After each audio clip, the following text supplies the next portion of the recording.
3 kesalahan pengemudi mobil yang sering dilakukan ketika menggunakan lampu hazard. Masih banyak pengemudi yang sering salah dalam penggunaan lampu hazard.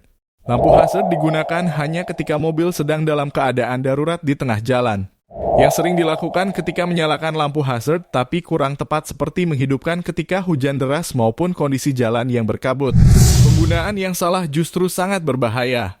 Nah, kondisi apa saja nih yang sebaiknya tidak digunakan dan justru dilarang digunakan? Yuk kita simak penjelasannya berikut ini dan jangan di-skip. 1. Tidak digunakan saat cuaca buruk. Ketika menggunakan lampu hazard pada saat hujan lebat ataupun kabut tebal, bukannya aman, justru hal tersebut akan membahayakan keselamatan pengendara mobil. Karena ketika lampu hazard dihidupkan, maka lampu sein tidak akan menyala dan tidak berfungsi.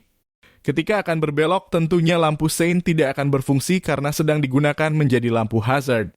Justru ketika kamu berbelok dan lampu sein tidak menyala, maka akan membingungkan pengendara yang ada di belakang kendaraan kamu dan berisiko terjadi kecelakaan lalu lintas. Maka dari itu, ketika sedang mengemudi di cuaca buruk, tidak perlu menyalakan lampu hazard. Cukup menurunkan kecepatan kendaraan dan berhati-hati dalam berkendara. Kamu juga dapat menyalakan lampu utama ketika jarak pandang terbatas. 2. Bukan isyarat ketika masuk terowongan.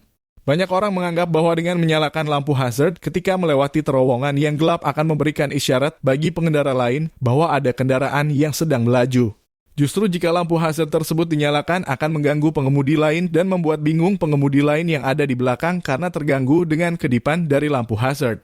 Oleh karena itu cukup menyalakan lampu utama ataupun lampu senja ketika melewati terowongan yang gelap agar menjaga jarak pandang. 3. Tidak digunakan untuk iring-iringan. Kamu pasti sering melihat mobil iring-iringan menyalakan lampu hazard. Dengan menyalakan lampu hazard ketika melakukan konvoi atau iring-iringan justru akan membingungkan pengendara lain yang ada di belakangnya.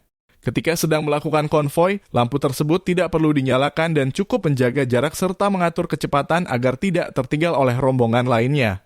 Nah, itulah 3 kesalahan pengemudi mobil ketika menggunakan lampu hazard di jalan raya.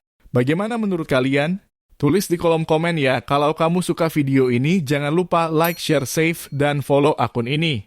Kalau kamu ada pertanyaan, silakan tuliskan di kolom komentar video ini.